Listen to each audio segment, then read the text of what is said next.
Bueno, he recibido algunas preguntas. Los voy a invitar a sentarse. Una de las preguntas es si el Estado municipal puede expropiar terrenos por motivos de bien público. Bueno. Bien. Si el Estado municipal puede expropiar terrenos por motivos de bien público. Bien. Doy la respuesta que requiere alguna explicación adicional de contexto. Exactamente.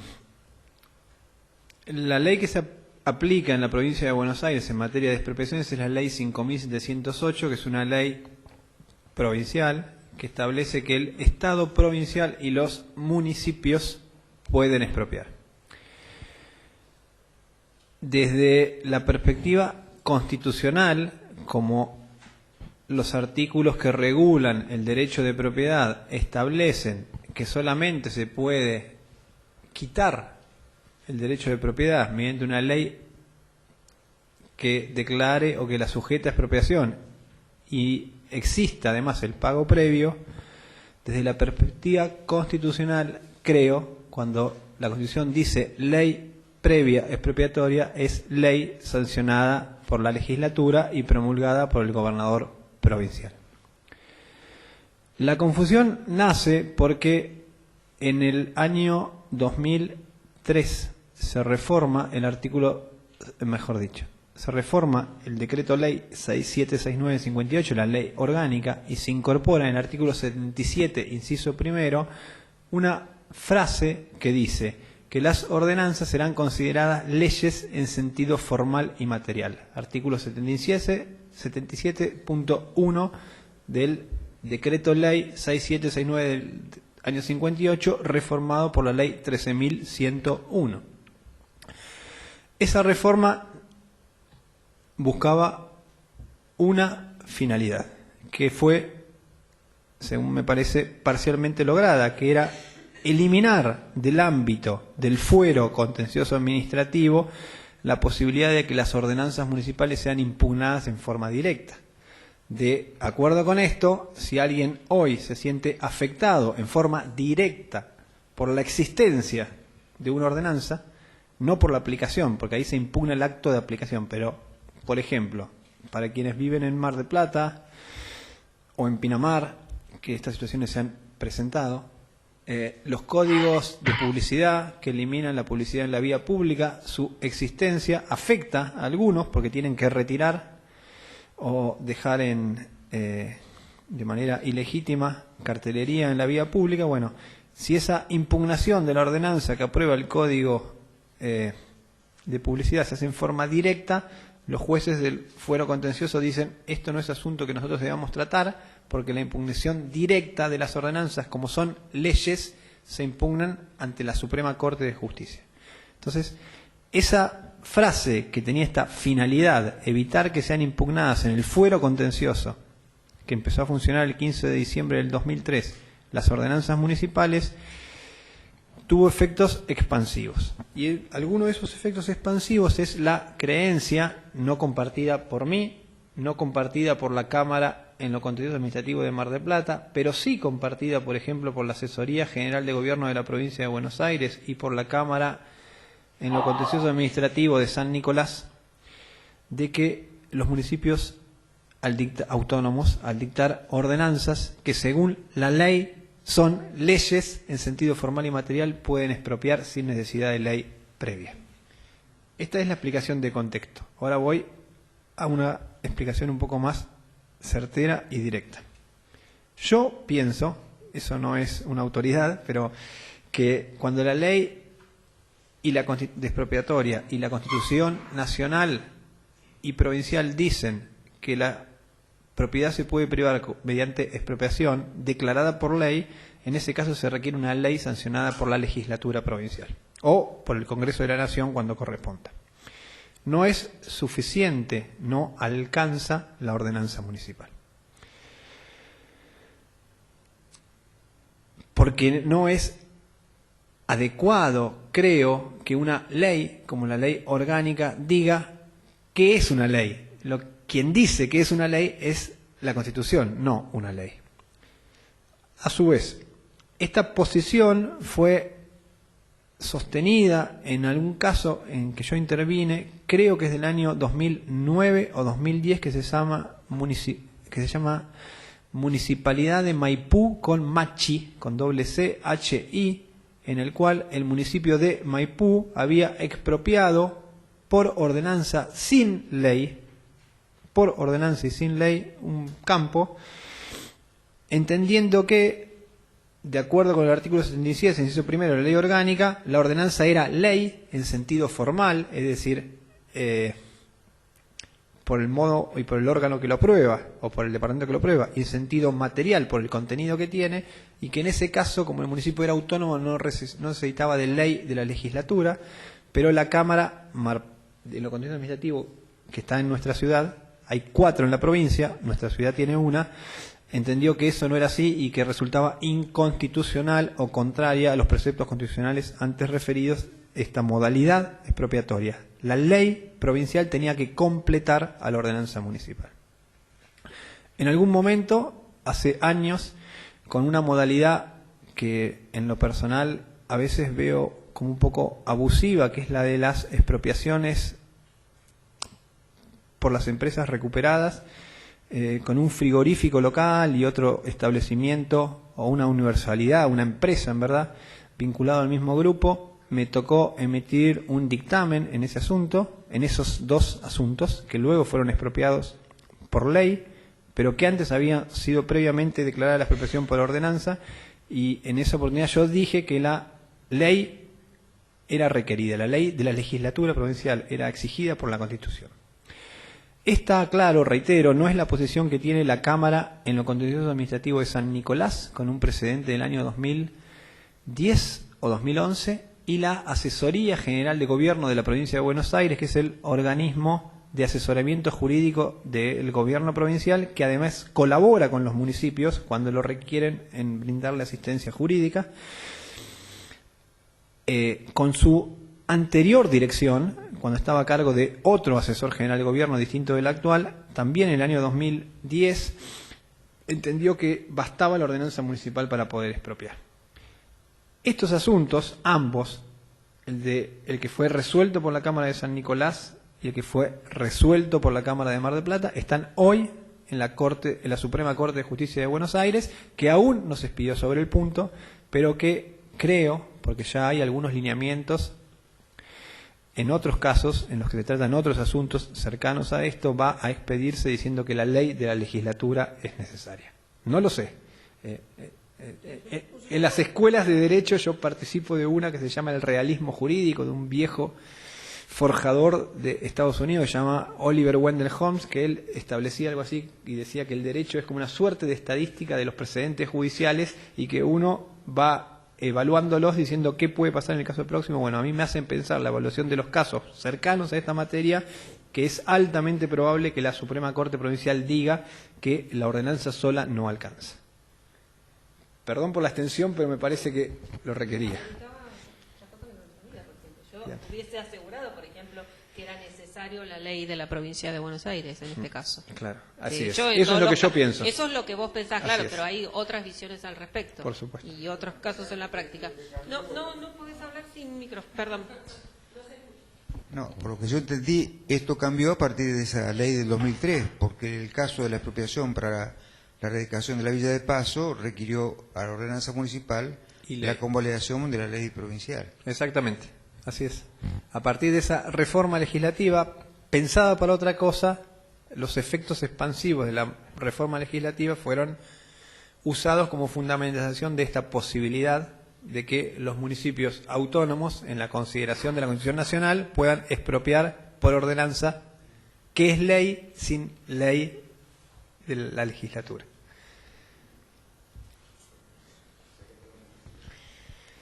No, lo que es interesante que agregue, por lo menos para mí, es que esa condición de autonomía de los municipios es lo de la Constitución Nacional y sin embargo la provincial no lo reconoce, de tal manera que es una especie de saltearse a la legislación provincial, a la Constitución provincial para invocar la autonomía municipal. En función de esa ley de 2003. Claro, ahí lo que hay es, la autonomía municipal viene reconocida por la Constitución Nacional del año 94. Ya había sido previamente reconocida de otra manera, creo que con menos fuerza de la que en general se dice, por un precedente de la Corte Suprema de Justicia de la Nación, una causa que se llamó Rivademar del año 84 y Promenade, que es una causa urbanística justamente del año 89.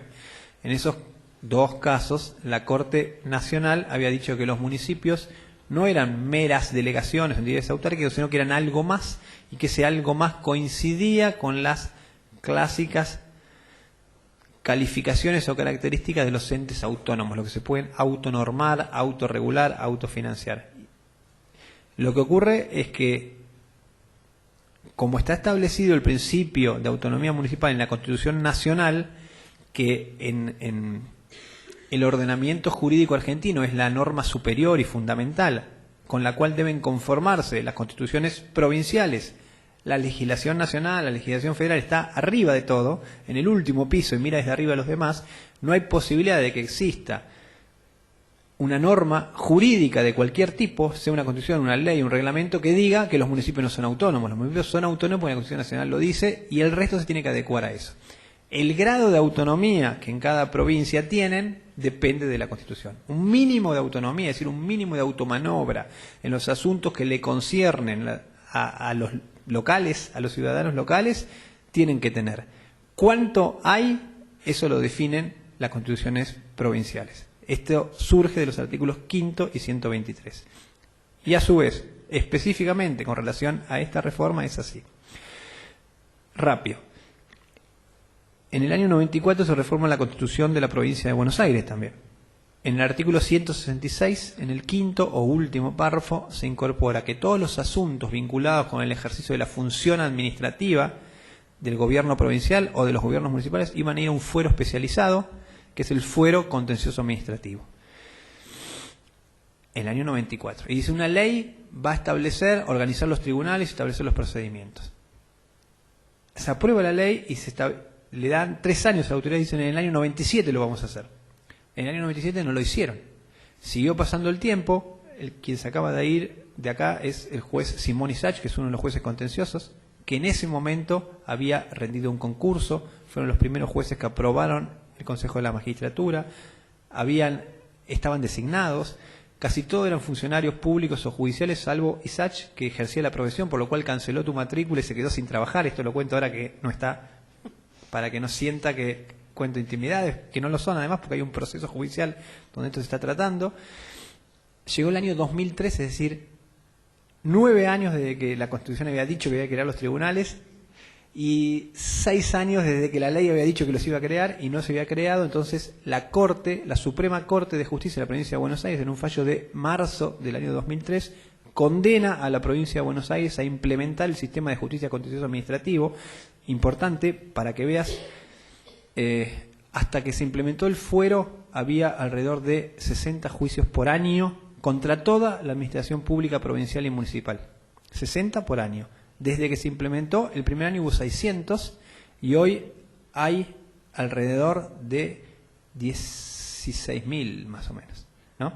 Entonces, un montón de gente insatisfecha, porque no podía ir a la justicia, no tenía juez, porque era caro, lejos, solamente estaban unos asuntos. Bueno, cuando los políticos, sobre todo los gobernantes municipales, nucleados por alguien de Dolores, que en ese momento era secretario de Justicia,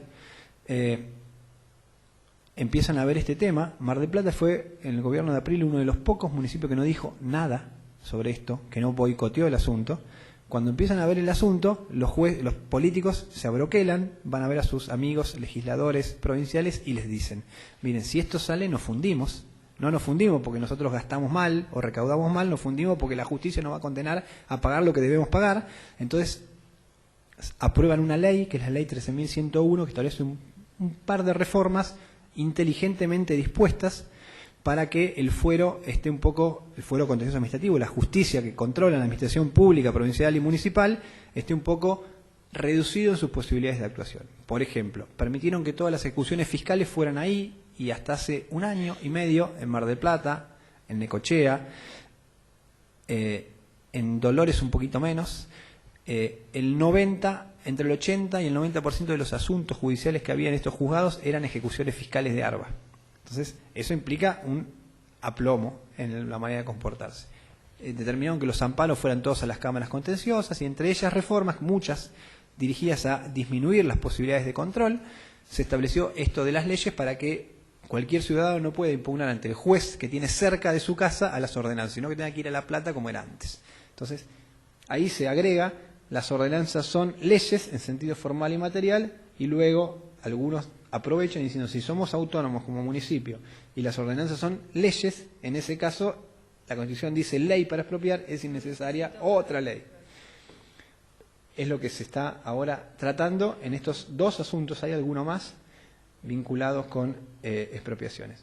Tradicionalmente el comportamiento de los municipios al que el arquitecto Medina se refería es que primero había una declaración de expropiatoria por parte de una ordenanza municipal y luego se enviaba a la legislatura. Es el procedimiento tradicional. En estos pocos asuntos, pero hay consultas renuentes. Me acuerdo de alguna vez haber hablado con alguno de los coautores intelectuales, al menos de la ley de hábitat. Ellos pensaban que hubiera sido muy bueno plantear esto en sus ideas, de poder llevarlo a la práctica, sobre todo con relación a las reservas urbanas o a la especulación. Pero es un panorama que creo que permanece incierto, aunque, como les dije, tengo mis certezas. Bueno, otra de las preguntas dice, te piden que detalles más los alcances del principio de progresividad, en especial en relación a medidas de restricción territorial. Medida de restricción territorial. Bueno, bien. Voy a decir qué es lo que me imagino que es eso.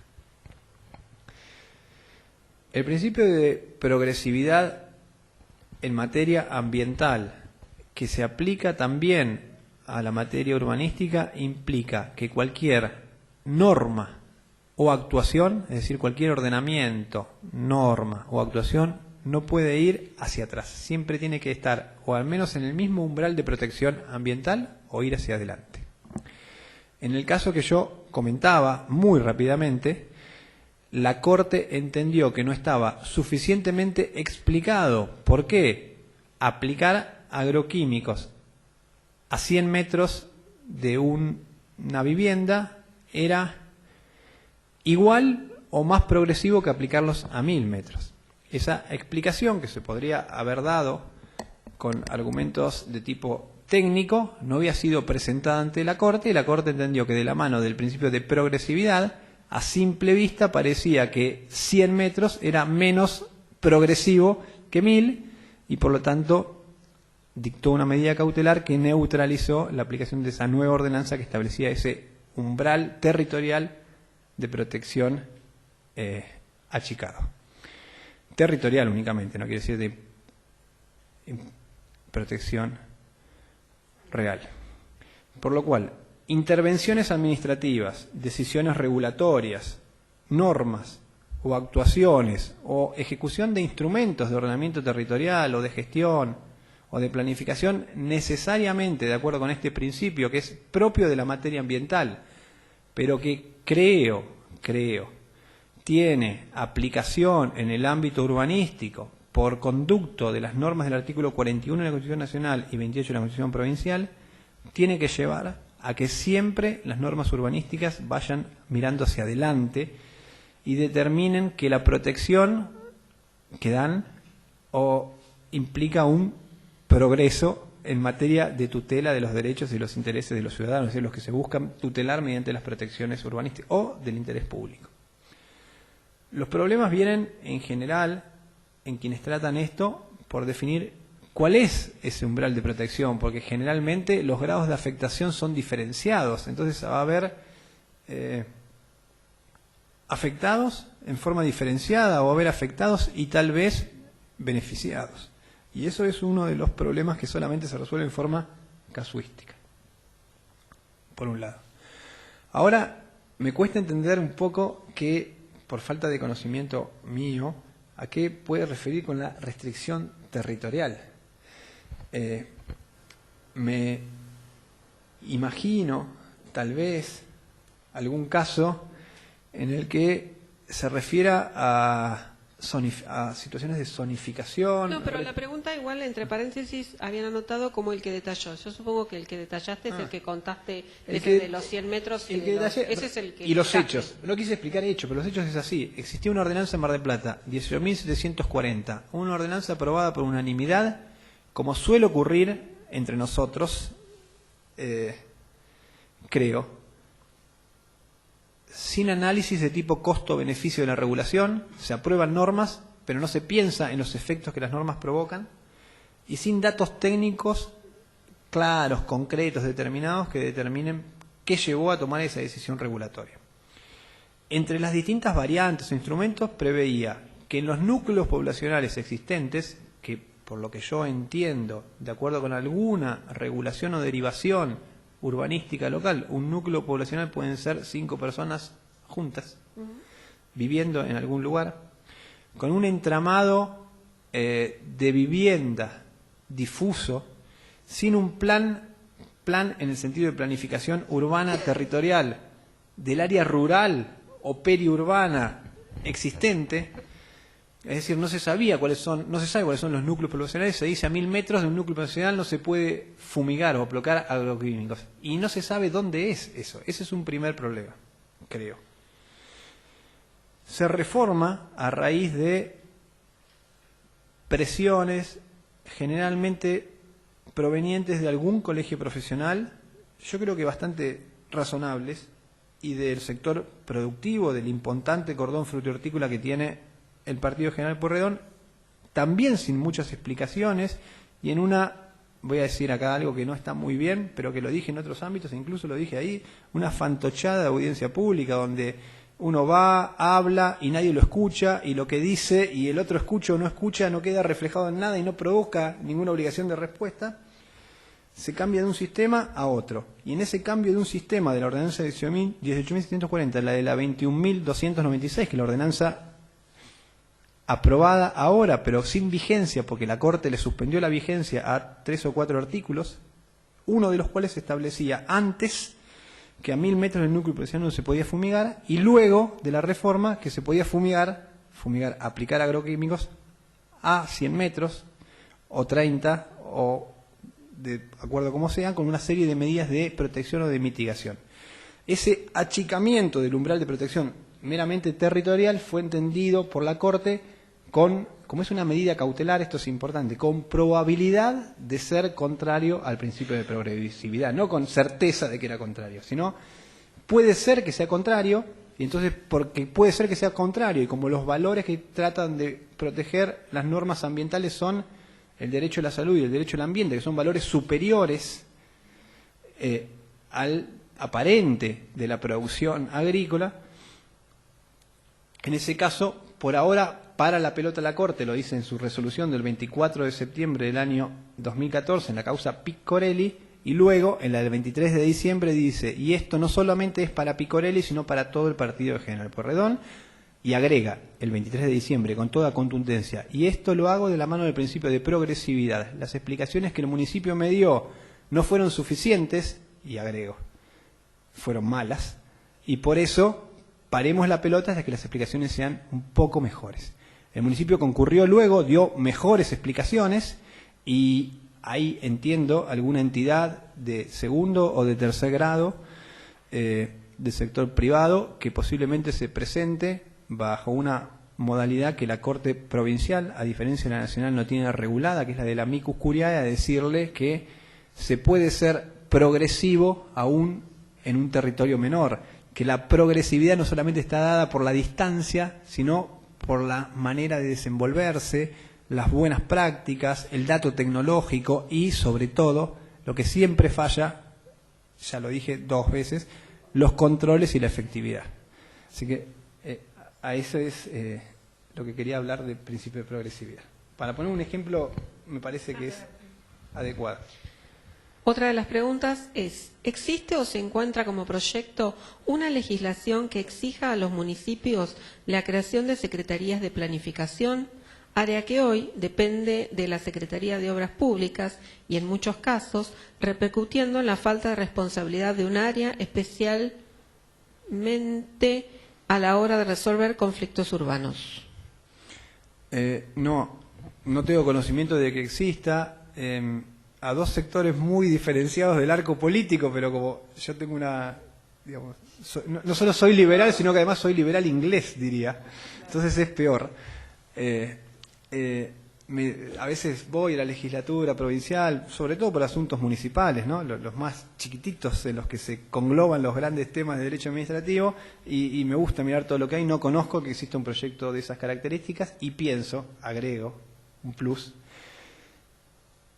si se refiriera a un proyecto de ley de nivel provincial que le diga a los municipios cómo organizarse, me parece que sería un proyecto inconstitucional, porque es cada municipio el que define cuáles son las áreas de atención.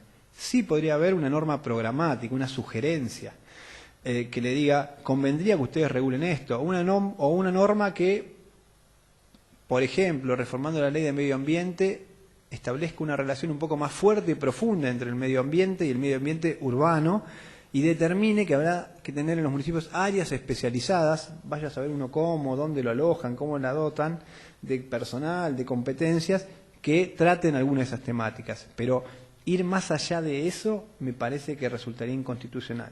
Y reitero, porque hoy lo dije muy rápido al pasar, ese margen de maniobra que tienen los municipios, esa posibilidad de ordenación, de actuación, de definición de sus posibilidades concretas de ordenamiento, de organización, están excelentemente definidas en la resolución. Creo hay pocos fallos con una textura tan clara y con un léxico impecable como el que dictó la Suprema Corte de Justicia de Provincia de Buenos Aires en la causa Municipalidad de San Isidro I-2021 del 27 de agosto del 2014, referida, o mejor dicho, por la cual se declararon inconstitucionales 63 o 63 de los 100 y algo artículos del Estatuto de Empleados Municipales, que después fue derogado, pero que aún está vigente.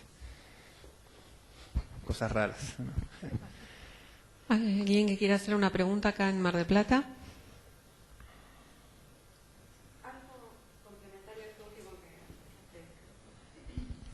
Entiendo que la consulta la pregunta que hicieron recién viene más que nada vinculado no a una cuestión jurídica, sino también a una cuestión disciplinar, ¿no es cierto? Digamos, nosotros los profesionales, en general los arquitectos, vemos que el área de planeamiento queda subsumida por el área de obras y servicios públicos, que en general, en el mejor de los casos, si tiene al frente un profesional, que eso también pareciera algo, digamos, poco, de poco sustento, el hecho de que los auxiliares del intendente pueden revestir, digamos, cualquier condición en términos de disciplina, ¿no es cierto? Incluso no ser un profesional para estar a cargo de una secretaría. Desde el punto de vista disciplinar, nosotros vemos como una falencia en general que las áreas de planeamiento queden debajo de las áreas de obras y servicios públicos, y más aún si eso no está a cargo de un profesional que además tenga una mirada respecto del planeamiento urbano o de la planificación estratégica en general, ¿no? Digamos, pero pareciera que eso no está, digamos, previsto en ninguna norma.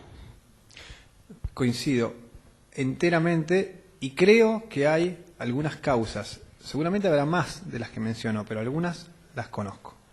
O creo que están relacionadas con esto que puedo afirmar. Una es una cuestión cultural. No tenemos cultura urbanística. En general, la definición de los modelos urbanísticos está más apegada al derecho de propiedad y a la titularidad de la tierra que a una planificación concreta y ordenada. Es lo primero. Lo segundo, estas cuestiones relacionales. Los municipios son chicos o relativamente chicos los ámbitos en los cuales se relacionan los desarrolladores, propietarios de suelo, constructores, profesionales y políticos decisores son más o menos los mismos, y hay alguna circulación donde los pone hoy en un lugar y mañana en otro. Es un problema y creo que contribuye negativamente a la existencia de áreas calificadas de urbanismo. Tercera, a la que mañana quisiera referirme un poquitito, presentando ejemplos de otros países no porque no los tengamos, sino porque prefiero hacerlo así, es que el urbanismo es una de las fuentes principales de financiamiento de la política, y diría que es una de las 3 principales de financiamiento de la política de nivel municipal. Hay otros 2, que son otros 2 contratos que tiene el municipio, pero los 2 principales seguramente vienen por el lado del urbanismo, y eso es algo que no se estudia y no se explora acá, sí en otros lugares, pero acá no se estudia y no se explora, pero algún efecto puede tener. Después hay una cuestión histórica, porque el perfilamiento histórico de la actividad y de la ordenación urbanística, creo, ¿no?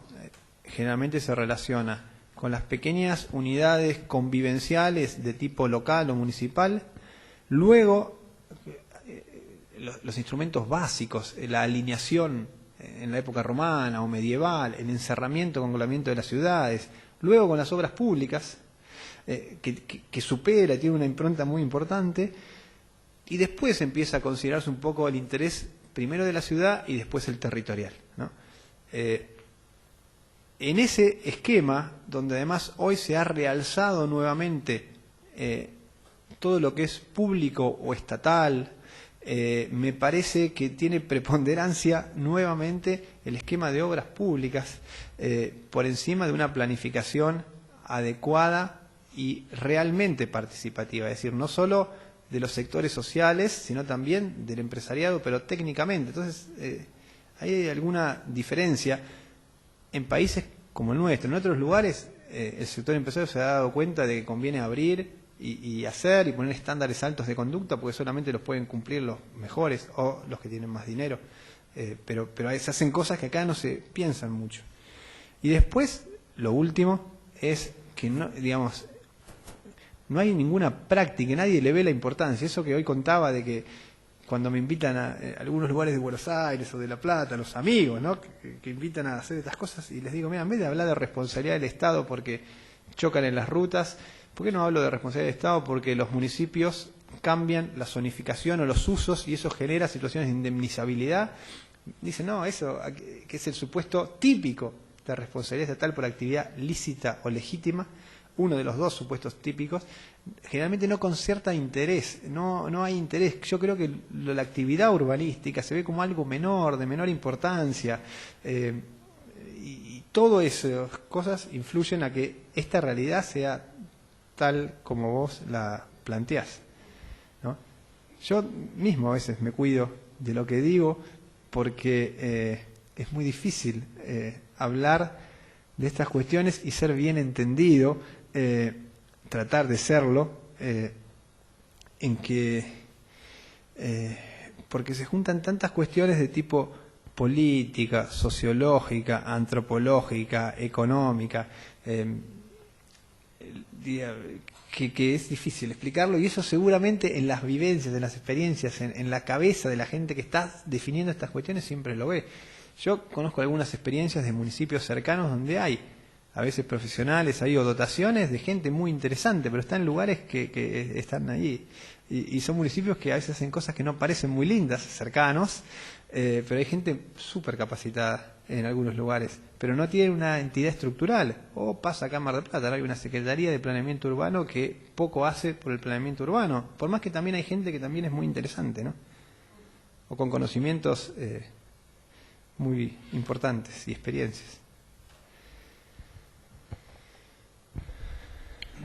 Sí, Martín, iniciaste hoy la exposición con las referencias al Código Civil y Comercial Unificado.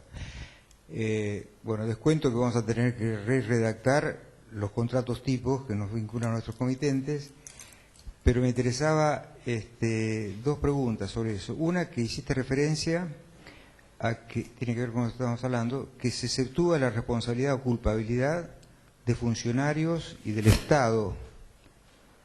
Y la otra es que hiciste referencia a que por encima de las superficies y por debajo, independientemente del título de propiedad mediante escritura, se pueden acordar modalidades de utilización que implicarían como otro título de propiedad o algo por el estilo. Exacto. Rápido, respondo las dos. Sí, no sé. Primero voy a la que creo que es más fácil y de la que menos información tengo, que es la del derecho de superficie. El derecho de superficie es un derecho real como el derecho de dominio o como ahora el derecho de propiedad horizontal, que permite generar un nuevo derecho real, es decir, una nueva titularidad independiente de la titularidad del suelo. Yo puedo ser dueño del suelo y puedo venderle a alguien el derecho de utilización o aprovechamiento de la superficie, la posibilidad de construir, de acuerdo con las normas locales, ¿no? Va a poder construir lo que las normas locales le autoricen, pero un mismo territorio, una misma parcela puede tener dos titulares distintos. El titular del suelo, que va a ser propietario para siempre, hasta que venda o se muera, eterno mientras dura, como el amor, diría Vinicius, y el titular de la superficie o del derecho real de superficie, que va a ser solamente titular de lo que hay del suelo para arriba o del suelo para abajo. Eso genera en una misma parcela, en un mismo previo, dos derechos reales. Y pueden ser más, porque el derecho de superficie, según el Código Civil, se puede montar sobre el derecho de propiedad horizontal. Entonces, en una misma parcela va a haber, ya no se llama más condóminos, sino propietarios horizontales, no sé bien cuál es la definición, superficiarios y el titular de la parcela, por lo cual esa posibilidad es una posibilidad que hay que estudiar y que hay que explorar mucho. Yo la pienso en el ámbito en el que yo me desempeño, en el sector público, mejor dicho, las inversiones vinculadas con el sector público, y lo pensaba para el Parque Tecnológico e Informático de Mar del Plata. El municipio es dueño de la tierra, que la recibió por una compensación urbanística. Las dimensiones de la tierra, con un amplio bañado, más amplio de lo que luce en los dibujos que se muestran, implica que la posición de aprovechamiento real es menor a la que parece, con todo lo que implica tener un bañado, ¿no? En cuanto a la solidificación de las construcciones. De acuerdo con, como la ley de agrupamientos industriales permite que haya distinta tipología de agrupamiento, pero la que es parque industrial o la que es lo que se llama parque mixto, parque promocional, requieren, de acuerdo con una reglamentación que creo es del año 89, 3 hectáreas y media, y el periodo total tiene ahí 5 hectáreas y un poquitito más.